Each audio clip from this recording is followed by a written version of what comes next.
Hello, I'm Carol Clem, and I'd like to talk about Ephesians 6. Ephesians 6, we're going to read the scriptures.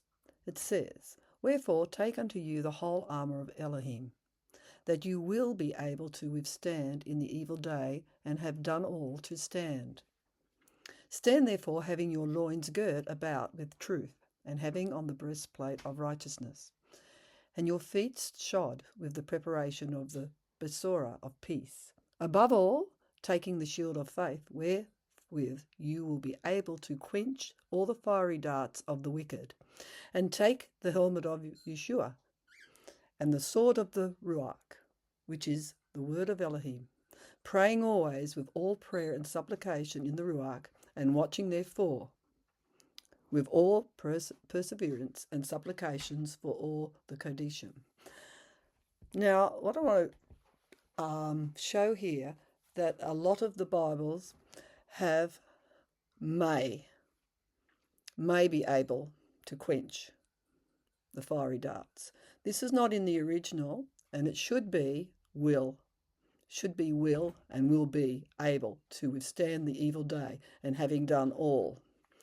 And I want to explain where we've got the Roman thinking here and not the Hebrew thinking. It really is referring to the priest's garments in Shemot, Exodus 28, 4-42.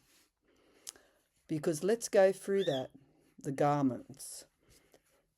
And the garments are very important. Number one, when we read in Exodus 28, 4-42, you'll see there's a girdle, a sash around the loins, which is the girdle with truth, which is in Ephesians.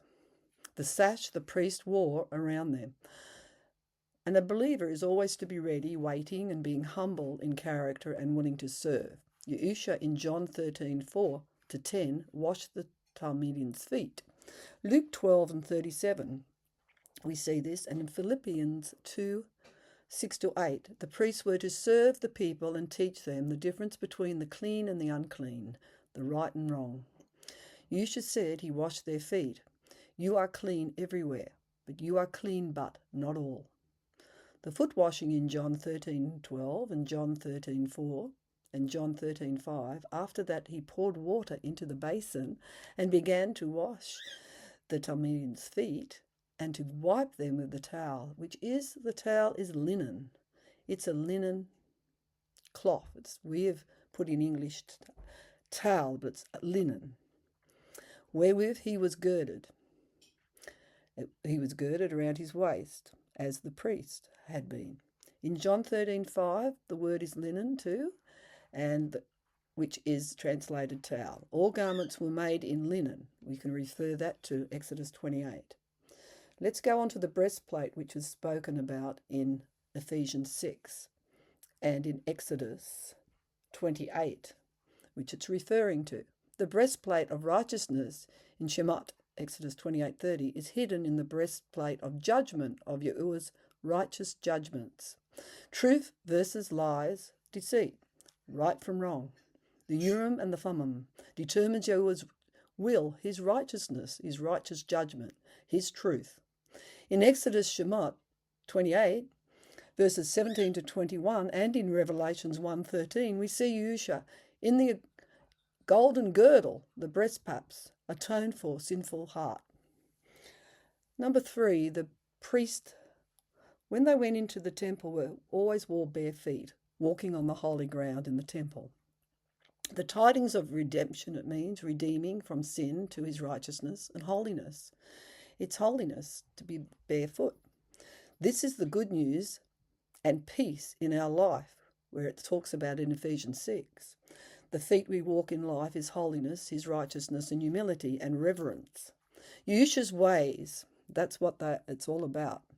Being barefoot was so significant, often symbolized in humility and respect and reverence and the status of being on holy ground.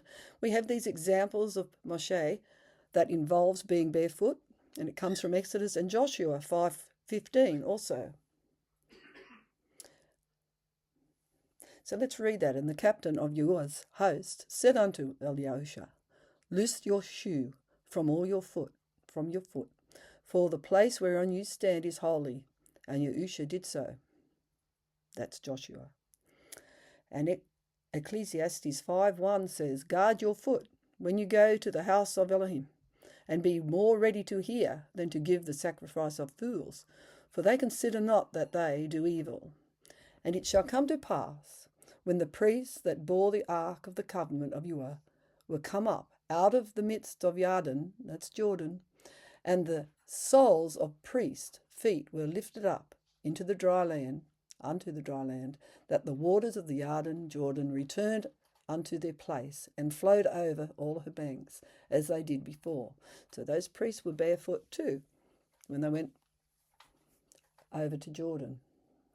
Number 4, in Ephesians, the shield of faith, the robe of the ephod, the atoned for all evil speech in Colossians 3:8, evil speech of the accuser of Hasatan, the fiery darts, in Revelations 12:10, Job 9, and Job 2:5, and referring to Zechariah 3:1-2, and Luke 22:31, Titus 2-3, and Genesis 15:1, Psalms 56, 3-4, 10-11, Proverbs 18:10, 2 Corinthians 1:24, 2 Colossians 4:16-18, Hebrews 6:17-18, and 1 Peter 5:8, and 1 Joachim and John 5 verses 4-5. That's the physical shield it's talking about in John. TSK reference is in Strong's G 2375, was a large oblong shield or scooter, like a door. It is interesting that the shield was like a door with hides are put on it. That's what their physical shields were made of. They were made of wood and covered with the hides. The shield represents praising and reverence and trusting in his promises, so we do not quench his ruach, but quench the evil one's fiery darts, trusting that all things work for good to them that love him, even when life experiences suffering are very difficult at times in our life.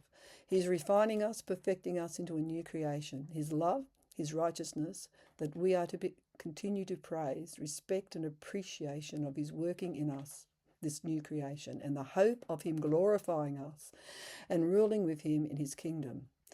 Revelations 12:10, and I heard a loud voice saying in heaven, now is come Yeshua, and strength, and the kingdom of our Elohim, and the power of his Mashiach. For the accuser of our brethren is cast down, which accused them before our Elohim day and night. After these things the word of Yahuwah came unto Elavram in a vision, saying, fear not, Abraham. This is in Genesis 15:1. I am your shield and your exceeding great reward. So we can see where we get that shield of faith in Ephesians 6 on all those scriptures that I just quoted. Now, a very important one, number 5, is the helmet of salvation, which was called really the priesthood of the turban. That was the name of Yahuwah, holiness to Yahuwah, on the forehead. It was made out of gold and put on the linen turban on the priest. And it was engraved in that mark, his name, set apart for Yahuwah. That's what it means. Yahuwah set apart. The Yod He Vav He was written on there, and the Tav sign. Ezekiel 9 and Revelations, the name of the beast on their forehead in comparison. It's who do you serve? You will be marked. The helmet of salvation is the turban and his name, as we are a kingdom of priests. Number 6 is the sword of the Ruach, the word of Yahuwah, which the priests were to teach and the people to learn. Moshe, a Levite, brought them the word, the 10 commandments of Yahuwah.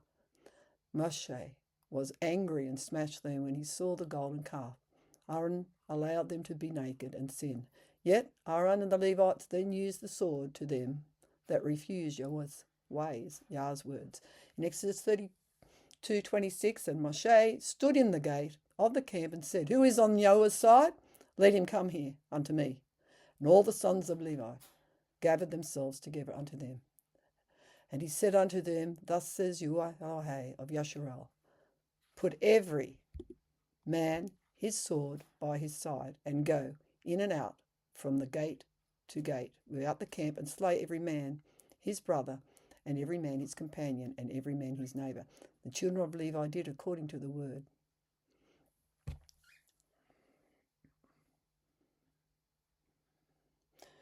Now in John 13:3, you should, knowing that the Father had given him all things into his hands, and that he was come unto Elohim, and went to Elohim, he rose from his supper and laid aside his garments, which were a priestly garment, because we know he had the tzitzits on there, and the woman touched them and got cured, and took a linen. I know it's got towel in your English, but it's actually linen, and girded himself. After that he poured water into a basin and began to wash the Talmidians' feet, and to wipe them with the linen wherewith he was girded. Notice that? Within he was girded. Then came he to Shimei Kepha, and Kepha said unto him, Adonai, do not wash my feet. Yeshua answered and said to him, what I do you do not know, but you shall know hereafter. And Kepha said unto him, you shall never wash my feet. But Yeshua answered him, if I wash not your feet, you have no part with me. Then Peter Kepha said unto him, Adonai, not my feet only, but also my hands and my head. And Yeshua said to him, he that is washed needs not save to wash his feet, but is clean everywhere. And you are clean, but not all. For he knew who was going to betray him. And he said, you are not all clean. So he said that twice. So after he had washed their feet, and had taken up his garments, and was set down again, he said unto them, know you what I've done. Now in Luke 12 it says, blessed are those servants whom the Adonai, when he comes, shall find watching. Amen. I say unto you that he shall gird himself and make them to sit down to meat, and will come forth and serve them.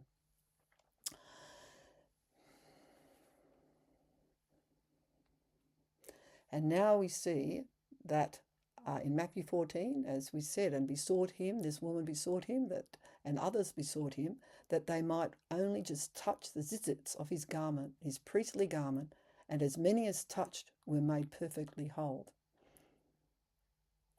Next is 25, and they shall take gold and blue and purple and scarlet and fine linen, and make those garments. And Peter says, but you, Peter 2, 1 Peter, Kepha 2:9 says, but you are a chosen generation, a royal priesthood, holy nation, a peculiar people, that you should show forth the praises of him who has called you out of darkness into his marvellous light.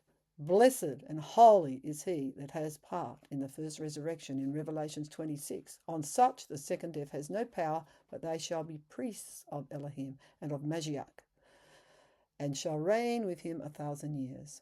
Also see Revelation 1:6, Revelation 5:10, and Isaiah 61:6, and lots of other scriptures which I hope to put on this video down. Okay, so the Exodus 19:6, and you shall be unto me a kingdom of priests. So it's in many, many scriptures. Okay, so we thank you for listening to this today, and any questions and comments, please write them down and I can get back to you. Any questions. Thank you very much for listening.